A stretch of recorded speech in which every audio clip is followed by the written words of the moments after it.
اولین شرکت ایرانی هم که باید نسخه قدیمی ارمنستان دارید می‌بینید، نسخه جدید ارمنستان. درود بر شما، امیدوارم حالتون خوب باشه. امروز خیلی تخصصی اومدیم راجع به خرید ملک، سرمایه‌گذاری ملک تو ارمنستان به شما اطلاعاتی رو بدیم. آقا نیما هم که معرف حضورتون هستن. آقا نیما چند سال اینجایین؟ تقریبا سلام و عرض ادب، تقریبا 19 سال 19 سال میشه اینجا. سرمایه‌گذاری تو ارمنستان چجور می‌بینید؟ خیلی عالیه و رو به پیشرفت به سمت اروپایی شدن داره میره. کدوم مناطق برای زندگی ایرانی‌ها مناسب‌تره تو ارمنستان؟ اساس بودجهشون بعد در نظر بگیریم، ولی منطقه آرابگیر که خب معروفه خیلی خوبه، دافتاشین، آرابگیر، زیتون و نورنوک. جای دیگر رو، شهرهای دیگر رو مثل اربونی یا جای دیگه پیشنهاد نمیدم. و فرهنگ سازی خیلی سرعتش اینجا خوبه. ماشینا رو نگاه کنید، تاکسی ها رو نگاه کنید، مثلا واسه آب وای میسن نگاه کنید، ولی برای مردمشون چون بیشترشون بالای 40-50 سالن با اون فرهنگ بزرگ شدن، سخته واسه شون با فرهنگ جدید بخوان آشنا شن. نسل جدیدشون عالیه. یعنی شما میگین که کسی که از ایران میاد نمیتونه بره مثلا تو شهر جملی زندگی کنه؟ میتونه بره زندگی کنه، سخته واسش، سخته، نمیتونه ارتباط برقرار. آره ارتباط برقرار کردن خودت اصلا کلا بیس ارمنی‌ها مثلا مردم هم اصلا آدمای واقعا خوبی هستن، مهربونن، ولی ارتباط برقرار کردن سخته. فرهنگه تا جا بیفته، حالا نه ایربونی، خیلی جای دیگه هستش، بنگلادش سخته اون ارتباط برقرار، چون اون بومی هم اینجا به دلاری بذاری برداشت شدن به دلار، ارزش درام هم داره میره بالا. 100,000 دلار میگم مثلا شاید تو ایربونی هم بتونی ساختمون سنگی 40-50 متری بگیری یا ته تیگرامس بتونی بگیری و حساب اول آخرش خودم 100,000 دلار الان داشته باشم فقط بخوام سرمایه بذارم، ترجیح میدم در حال حاضر برم بیرون شهر، جایی که فرهنگ توریستی دارن، رفت آمد توریستا بالاست، رو به رشد، اونجا سرمایه گذاری کنم.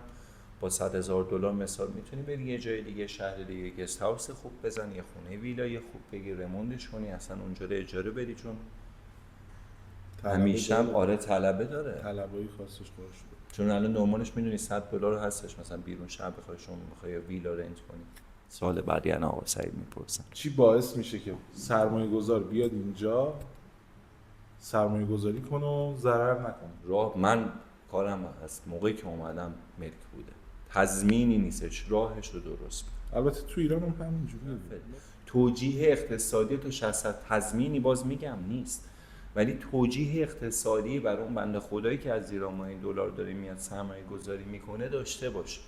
الان که میگم بیرون شهر تا پارسال توی شهر بعد 100,000 دلار میخرید، الان خونه 700 دلاری ما 1000 دلار اجاره میدن.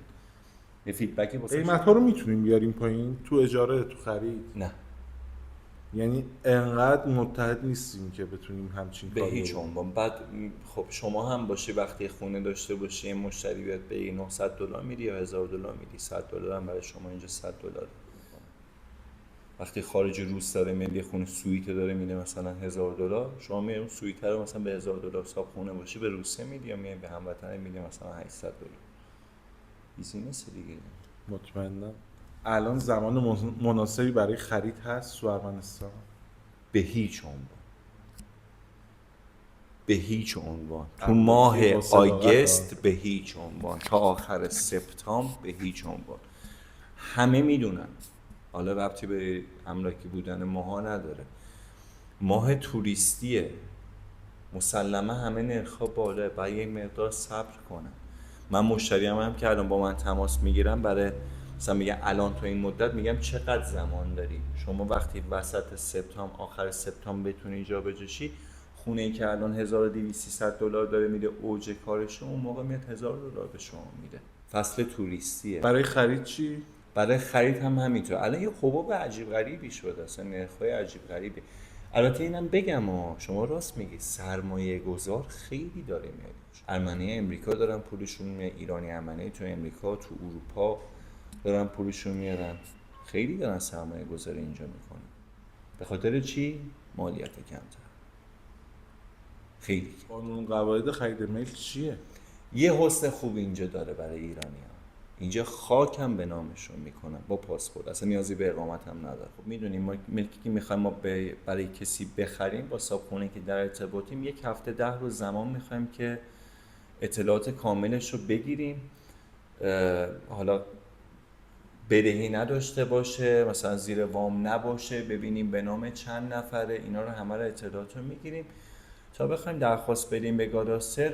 یه ملک مثلا تازه بزنم برات، یه ملک 58 متری که تازه فروختم من، مالیات بعد 3 سالش هول و هوشن $400 الان بهت بگم شده، 110,000 درام شدش. البته خب خیلی چیزهای دیگه هم داره که مشتری برامون بیاد اطلاعات کامل تر رو بهش بگیم. دیگه میخواستم راجع به امنیت ارمنستان سوال بپرسم که میدونید دیگه، همه میدونن امنیت ارمنستان به چه صورت؟ نومی کشور امن جهان شد. به فکر این که اینجا بهتون پاسپورت میدم بعد از 18-19 سال هنوز پاسپورت نگرفتم، اقامتم اینجا 5 سال است، تازه دارم اقدام میکنم برای پاسپورت. سرمایه‌تون رو تو هیچ کشوری نه ارمنستان بیرون نریزید، فکر شده عمل کنید. طرف میگه $10,000 دارم میخوام بیام یه چیزی استارت بزنم، مشاوره بهش میدیم، ولی زندگی بخور و نمیر میشه. تضمینی در کار نیست. هیچ